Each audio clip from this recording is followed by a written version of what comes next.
So I have gone back and forth the past couple weeks whether or not I think it's right to make a video about this. But I've decided to for a couple of reasons. One being, I want to make this video to remember Cory and honor Cory and share some of my favorite memories with him. And also because I haven't spoken about this really to anyone. I'm really bad at expressing my emotions and how I feel about things. So I tend to just shut down. And I've been really isolated for the past couple of weeks. I mean, I've been isolated for months because we're in quarantine, but ever since May 10th, I have really only spoken out loud about Cory to one person, and it wasn't even that much. I felt myself holding back a lot. I wanted to just sit down today and kind of just talk because I've been really struggling with this. This is grief I really haven't ever felt before. My childhood best friend passed away, I think maybe 5 years ago now, but we had lost touch a while before that. He still means the world to me. He shaped a huge part of my childhood. And with him, I really haven't talked about that either and haven't really faced it and dealt with it. And with Cory, it's really different. It's different because Cory was in my life right now. So I've never felt this kind of grief before, and I don't know how to deal with it. And I haven't really been dealing with it in a healthy way. I've just been keeping to myself, and I just think it's healthy to talk about things, and I haven't been able to talk about it to other people, so I'm sitting down today talking about it on camera so I can just let some things out to hopefully cope with this some. It's never going to be easy or feel normal. If you don't know what I'm talking about, my good friend Corey La Barrie passed away on his birthday on May 10th.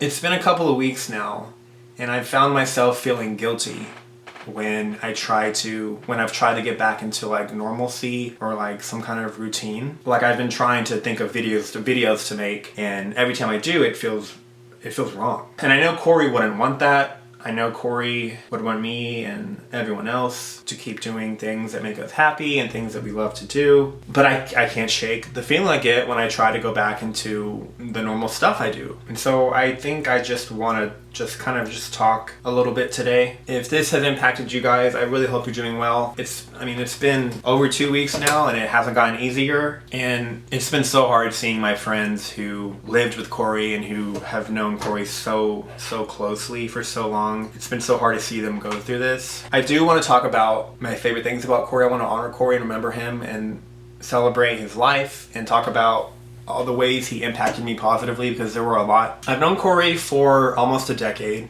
I met him in 2012. It was my very first VidCon. It was the first time I met anybody online. So I had made a lot of friends online, went to my very first VidCon, and got to meet all of them for the first time. And Cory lived by Kian and Sam. And after VidCon, we hung out with them for 5 more days. And I met Cory. He drove us to LA for the very first time, as a favor, which just right off the bat showed me who Cory was. He's the kind of guy who will volunteer to do things to help people out. And I only saw that more and more as I got to know him. Because, at first he was my friend's friend. But slowly over time, I got to know him a little bit more. I hung out with him more and more here and there. And then he moved to LA eventually. And at that point, I was living in LA, so I got to know him really well. And we quickly became friends. It was very seamless. He is the kind of person where you can immediately vibe with him and talk to him about anything. And there's never an awkward moment where you want to leave. He's just always very easy and fun to hang out with or talk to. And then a couple years ago, I've talked about all this on social media, so if this is a little repetitive, I'm sorry. I haven't talked about this out loud. But then a couple years after he moved to LA, JC went on tour, and he invited some friends to be guests on the tour on some stops. And me and Cory were on the tour together for a little over a week, and that was when I really got to know Cory really well. We were friends at that point, and we hung out a lot, but it was always in a group setting. I would come to Keen and JC's house to hang out, and Cory was there, and Cory lived with them at this point. So we were always hanging out, but I never had a one-on-one friendship with Cory up until that point. But this tour was the first time I really got to know Cory, and really well. because there were times when JC went off to do his own thing for his tour, like the meet and greets and stuff like that. It was JC's tour, so we let him have his moment and his time. And I dealt with some really weird anxiety during that. I don't want to get into that because this isn't about me, but during those times, Cory was there. I stuck with Cory. Cory was by my side. I found a lot of comfort in my friendship with Cory. And on that tour, we had a lot of really good talks together. This was the first time we had like sat down one-on-one and really got to know each other. And I quickly realized we had a lot in common, and I quickly learned how amazing of a person he was. He never had to try, but he always made me feel really good. This was back when I was figuring out my sexuality, but I came out to Cory during this tour, and we talked for a couple hours about it one night, and he just made me feel so good and okay with it. He really was one of the first people that really helped me with it. Over time, I came out to pretty much all my friends before I came out like publicly, but he was one of the ones along the way that really, really helped me. And I've really felt something on that tour with Cory. I felt a special connection with him, and I know he felt it too. Because ever since that tour, our friendship changed. I really considered him to be a good friend and someone I could rely on and go to pretty much for anything, and I really valued our friendship. I only wish we had more time to develop the friendship that we were developing. I played tennis pretty like religiously, I guess you could say, for probably 10 years. I played in middle school, I played in high school. I was really into tennis and I loved it. I was pretty good at it. After high school, I played a little bit, but I slowly stopped playing and I hardly ever play anymore. And I've always been wanting to get back into it. I miss playing it all the time, but I haven't really found many people out here in LA that play. But Cory plays tennis, and he's really good at tennis, and he invited me to play one time, and we played, and it was so much fun. The first time we played together was one of my favorite memories with him, because it finally got me playing again for the first time in a couple of years, and he was exactly at my level. Because the thing about tennis is, it's really hard to play, like, I'd like to say I'm pretty advanced at tennis, so it's hard to play with somebody who's more so a beginner because you can't really keep it going. The best way to play tennis is typically with someone who's usually around your skill level, and Cory was like exactly at my skill level, so we had a absolute blast playing. We played for hours with each other, and then there were two strangers who showed up and wanted to play doubles, and me and Cory teamed up, obviously, and played with them and won.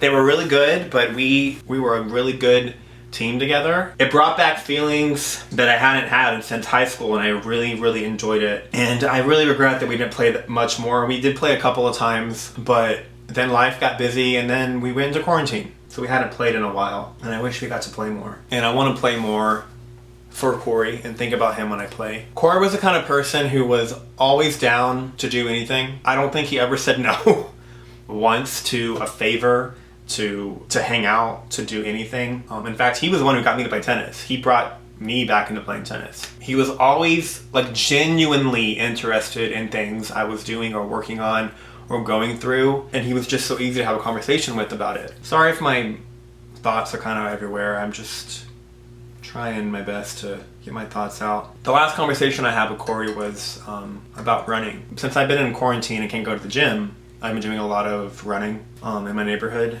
and Cory had been too, and we talked about it one day about how we both want to get in better shape and run more and do more cardio, and we had a really good conversation about it, and he gave me so much encouragement and made me feel really good about myself. And we had planned to race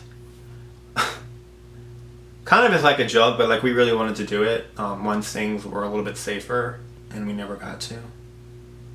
But I've still been running. I think about him when I run, and I just hit a huge goal the other day. I ran 4 miles, and I thought about Cory the whole time. I wanted to tell him about it. It's just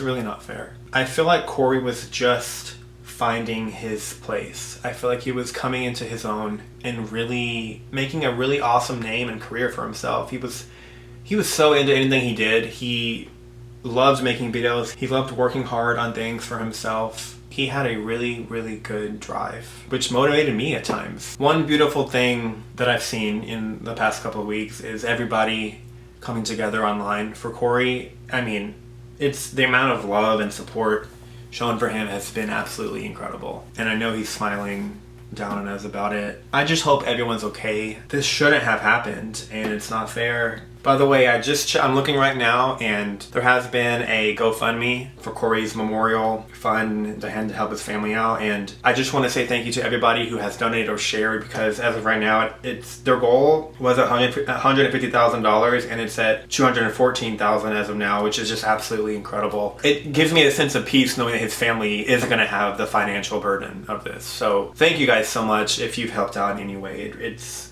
incredible, and I will leave the link below if you still want to donate or share. Another favorite memory I've had with Cory was we went to Why Don't We's concert about a year ago. I love Why Don't We so much. I know basically every song they've ever made, every word to every song. They're just so good. I love them, and Cory does too. And so we went to their concert together and had an absolute blast.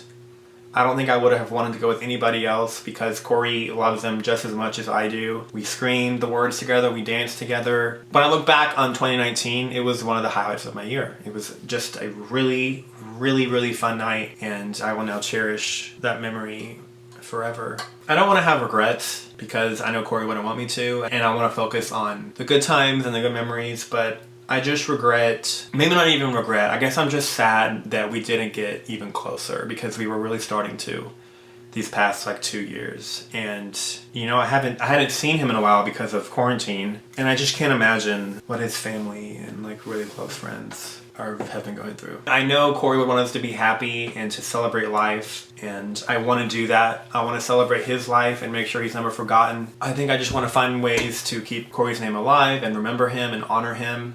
I hate to even like think this or say this, but I didn't realize how much Cory meant to me until this happened, because he really was such an incredible person. Constantly, I haven't even mentioned this yet, but constantly hilarious. Cory is one of the funniest people I know. He didn't even have to try and he made me laugh. I don't think he even knew how funny he was because he was like that naturally funny. His motto was underappreciated, but I hope he knows that he was never underappreciated, and everyone that knew Cory knows that. You know, I've watched the videos that my other friends have made, and I've read the posts people have made, and everyone that knew Cory saw the same thing in him. Like, he was just that good of a guy. He positively impacted everyone he met, and he truly has impacted my life in a lot of different ways that I won't ever forget. A lot of people have talked about this, and rightfully so, because it's a really good outlook on life, but Cory was all about like oh wells instead of what ifs, meaning that instead of saying like what if I tried this or what if I did that, he would do it,